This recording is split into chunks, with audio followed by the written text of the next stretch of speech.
मित्रों नमस्कार, मैं हूं आपका मित्र, आपका सखा, आपका फ्रेंड कमल नंदलाल और मैं आप सभी दर्शकों का हार्दिक अभिनंदन करता हूं। एस्ट्रो तक की खास प्रस्तुति कमल नंदलाल की भविष्यवाणी, आपका राशिफल। भविष्यवाणी में हम बात करते हैं मेष से लेकर मीन राशि के दैनिक राशिफल की। इसके साथ साथ आपको बताते हैं राशि अनुसार कुछ सरल से उपाय, कुछ ऐसे उपाय जो आप घर बैठे कर सकते हैं, बहुत सरल, या आपके जीवन में बड़ा बदलाव लेके आते हैं, आपकी दैनिक समस्या को सॉल्व करते हैं, आपके जीवन को सकारात्मक बनाते हैं। इसके साथ साथ आपको राशि के अनुसार ही बताते हैं आपका शुभ अंक और शुभ रंग भी। तो अंक का प्रयोग आप स्पेकुलेशंस में कर सकते हैं, अंक का प्रयोग आप समय के अनुसार कर सकते हैं, और शुभ रंग आपको एक सहायता देता है उस रंग के कपड़े पहनने की, कुछ चीज़ों को खरीदने की। इसके साथ साथ आपको प्रोग्राम के आखिर में बताते हैं एक ऐसा विशेष उपाय और एक ऐसा मंत्र जो आपके जीवन की आई हुई बड़ी से बड़ी समस्या का समाधान कर देता है, आपके जीवन को सकारात्मक बना देता है, आपके जीवन को पॉजिटिव बना देता है, आपकी किसी बड़ी इच्छा को पूरी कर देता है, आपकी कोई ऐसी समस्या का हल निकाल देता है जो बहुत आपको परेशान कर रही है। पंचांग की भी जानकारी देते हैं और विस्तृत पंचांग की जानकारी देते हैं। पंचांग में आपको नक्षत्र के बारे में बताते हैं, तिथि के बारे में बताते हैं, आपको दिन के शुभ अंक के बारे में भी बताते हैं, वो जो सबके लिए है। इसके अलावा आपको शुभ अंक की भी जानकारी देते हैं। इसके साथ साथ बताते हैं दिन की सबसे फेवरेबल डायरेक्शन कौन सी है, तो आपके ट्रैवलिंग में वो बहुत ज़्यादा सहायक होती है। अशुभ समय के बारे में भी बताते हैं, राहु काल के बारे में। इस समय को टालिए, वो शुभ कार्य के लिए, कोई बहुत इंपॉर्टेंट काम के लिए। इसके साथ साथ विशेष योगों की भी जानकारी देते हैं, जो शुभ योग हैं जिसमें आप बहुत अच्छा काम कर सकते हैं, और विशेष पर्व के बारे में भी बताते हैं ताकि वो आपके जीवन में एक बड़ा बदलाव ला सकें। तो चलिए शुरुआत करते हैं कमल नंदलाल के भविष्यवाणी की पंचांग के साथ में। तो दिन शनिवार का है, तारीख है 30 मई 2026, अधिक ज्येष्ठ शुक्ल चतुर्दशी पर चंद्रमा तुला राशि और विशाखा नक्षत्र में रहेंगे। बृहस्पति का नक्षत्र विशाखा, इसका मतलब होता है ट्रिब्यूटरी। दिन का शुभ अंक 9 रहेगा, शुभ रंग रहेगा नारंगी, शुभ दिशा रहेगी दक्षिण। राहु काल जो रहेगा वो रहेगा सुबह 8:51 से लेकर सुबह 10:35 तक। इस समय अवधि में किसी भी शुभ कार्य को टालिए, या कोई ख़ास इम्पोर्टेंट जैसे बैंकिंग से संबंधित या और कोई काम हो जिस पर आपको सिग्नेचर करना हो या कोई ख़ास डिसीजन लेना हो, तो ऐसे समय पर राहु काल को टालना चाहिए। साथ साथ आपको बता दूं कि जो दिन का सबसे, इसके अलावा जो रवि योग है वो रहेगा सुबह 5:24 से लेकर दोपहर को 1:20 तक। तो अत्याधिक विशेष समय हो गया है, ये दिन हो गया है। और भद्रा भी रहेगी, लेकिन ये स्वर्गकालीन भद्रा है, ये अशुभ नहीं मानी जाती।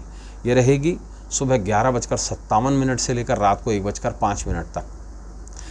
दिन का सबसे शुभ समय, जिस समय पर आप कोई भी इम्पोर्टेंट काम करते हैं तो आपके लिए बेहद शुभ रहेगा, ये रहेगा सुबह 10:35 से लेकर के दोपहर को 12:46 तक। और विशेष क्या है? विशेष है वैकासी विशाखम। बहुत कम लोगों ने इसके बारे में सुना है, क्योंकि अधिकतर लोग इसके बारे में जानते ही नहीं हैं। देखिए, जब कभी भी विशाखा नक्षत्र आता है गर्मियों में, तो ऐसे में भगवान कार्तिकेय के, भगवान शंकर और माता पार्वती के पुत्र षडानन, जिनके 6 मुख थे, उनके विशेष पूजन का विधान है। इसे कहते हैं वैकासी विशाखम।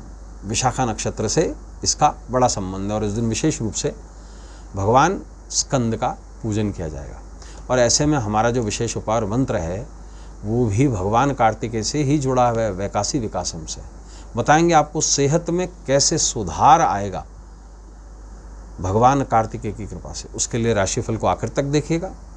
तो चलिए शुरुआत करते हैं भविष्यवाणी के राशिफल की पहली राशि मेष यानी एरीज के साथ में। मेष राशि वालों, कार्यक्षेत्र में लोग मदद करेंगे, दफ्तर में अधिकारी तारीफ करेंगे, पुराने दोस्तों से मुलाकात होगी, शाम में मौज मस्ती करेंगे, जीवन शैली में बदलाव लाएंगे।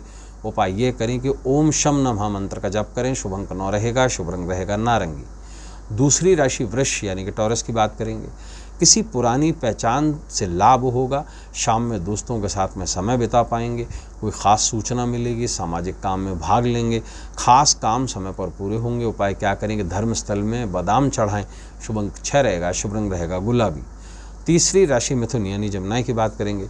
पारिवारिक संबंध मधुर बनेंगे, घर का माहौल खुशनुमा रहेगा, नए अनुभव प्राप्त होंगे, पैसा कमाने के मौके मिलेंगे, छात्रों की पढ़ाई लिखाई बेहतर रहेगी। उपाय ये करें कि उड़द का सेवन करें। शुभ अंक 5 रहेगा, शुभ रंग रहेगा हरा। चौथी राशि कर्क यानी कि कैंसर की बात करेंगे।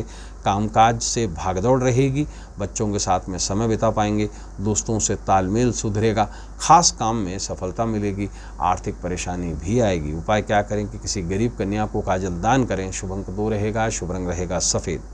पांचवी राशि सिंह यानी कि लियो की बात करेंगे। नए काम करने के मौके मिलेंगे, व्यर्थ के विवादों से बचें, पुरानी बातों को लेकर परेशान रहेंगे, दफ्तर में प्रशंसा मिलेगी, आर्थिक उतार चढ़ाव रहेगा। उपाय ये करें कि काला नमक जल प्रवाह करें। शुभ अंक 1 रहेगा, शुभ रंग रहेगा लाल। छठी राशि कन्या यानी वर्गों की बात करेंगे। ऊर्जावान महसूस करेंगे, सोचे हुए कामकाज समय पर पूरे होंगे, धनार्जन के मौके मिलेंगे, रचनात्मक काम सफल रहेंगे, दाम्पत्य रिश्ता मजबूत रहेगा। उपाय ये करेंगे धार्मिक चित्र पर सुरमा चढ़ाएं। शुभ अंक 5 रहेगा, शुभ रंग रहेगा हरा। सातवीं राशि तुला यानी लिब्रा की बात करेंगे। घरेलू जिम्मेदारियां पूरी करेंगे, परिजन आपसे प्रसन्न रहेंगे, दफ्तर के कामकाज में बाधा आएगी, व्यापार में मुनाफा होगा, संबंधों में बेहतर तालमेल रहेगा। उपाय ये करेंगे जेब में काले रंग का पेन रखें। शुभ अंक 6 रहेगा, शुभ रंग रहेगा गुलाबी। आठवीं राशि वृश्चिक यानी कि स्कॉर्पियो की बात करेंगे। सामाजिक कार्यों में मन लगेगा, निजी मामलों में भावुक रहेंगे, तरक्की मिलने से प्रसन्नता होगी, छात्र कड़ी मेहनत करेंगे, सेहतमंद भी महसूस करेंगे। उपाय ये करें कि काले तिल पानी में बहा दें। शुभ अंक 9 रहेगा, शुभ रंग रहेगा नारंगी। नवी राशि धनु यानी सजिटेरियस की बात करेंगे। अकस्मात धन लाभ के योग हैं, संतान से खुशखबरी मिलेगी, व्यापार में लाभ के मौके मिलेंगे, नई चीज़ें सीखेंगे, लोगों की सलाह लाभदायक रहेगी। उपाय ये करें कि गरीब बच्चों में काला पेन भेंट करें। शुभ अंक 3 रहेगा, शुभ रंग रहेगा पीला। 10वीं राशि मकर यानी कि कैप्रिकॉर्न की बात करेंगे। कार्यक्षेत्र में बाधा आएगी, अजनबियों पर भरोसा करने से बचें, सलाह लेकर ही फैसले लें, कारोबारी यात्रा के योग हैं, रिश्तों में संतुलन बनाकर रखें। उपाय ये करें कि तेल का दीपक जलाकर आरती करें। शुभ अंक 8 रहेगा, शुभ रंग रहेगा काला। 11वीं राशि कुंभ यानी कि एक्वेरियस की बात करेंगे। पिछले कामकाज से लाभ होगा, पुराने दोस्तों से मुलाकात होगी, आत्मबल में वृद्धि होगी, सोचे हुए काम अचानक पूरे होंगे, आर्थिक स्थिति में सुधार आएगा। उपाय ये करें कि कर्पूर से बड़ी इलायची जला दें। शुभ अंक 8 रहेगा, शुभ रंग रहेगा काला। 12वीं राशि मीन यानी पाइसेस की बात करेंगे। महत्वपूर्ण लोगों से संपर्क होगा, पारिवारिक जीवन सुखद रहेगा, अधूरे काम पूरे होंगे, धर्म कर्म में रुचि बढ़ेगी, शाम में बच्चों के साथ में घूमने फिरने जाएंगे। उपाय ये करें कि पेड़ के नीचे सरसों के तेल का दीपक जलाएं। शुभ अंक 3 रहेगा, शुभ रंग रहेगा पीला। तो दोस्तों अब समय है आज के विशेष उपाय का, वो विशेष उपाय जो सेहत में सुधार लेके आएगा। देखिए वैकासी विकासम का दिन है और बहुत ही विशेष दिन होता है ये भगवान स्कंद के पूजन का, भगवान कार्तिकेय के पूजन का। तो ऐसे में क्या करें, सेहत में सुधार के लिए शिवालय जाकर भगवान कार्तिकेय का पूजन करें और बूंदी के लड्डू पर लौंग लगाकर अपने सिर से वार कर भगवान कार्तिकेय पर चढ़ाकर उसे तिरहे पर रख दीजिए। और उस पूरे प्रयोग में एक अति विशिष्ट मंत्र का जप कीजिए। मंत्र है ओम विशाख कांतेय नमः। विशाख का मतलब विशाखा नक्षत्र से ही है। ओम विशाख कांतेय नमः। आश्वस्त करता हूँ सेहत में निश्चित सुधार आएगा। तो दोस्तों आज के लिए बस इतना ही। कल आपसे फिर मुलाकात होगी, इजाजत दीजिए। नमस्कार, नमः शिवाय। अगर आप मुझसे जुड़ करके अपनी समस्याओं का समाधान चाहते हैं और चाहते हैं कि आपकी समस्याओं को ज्योतिष के माध्यम से सुलझाया जाए, तो आप हमसे संपर्क कर सकते हैं, जुड़ सकते हैं एस्ट्रो तक पर।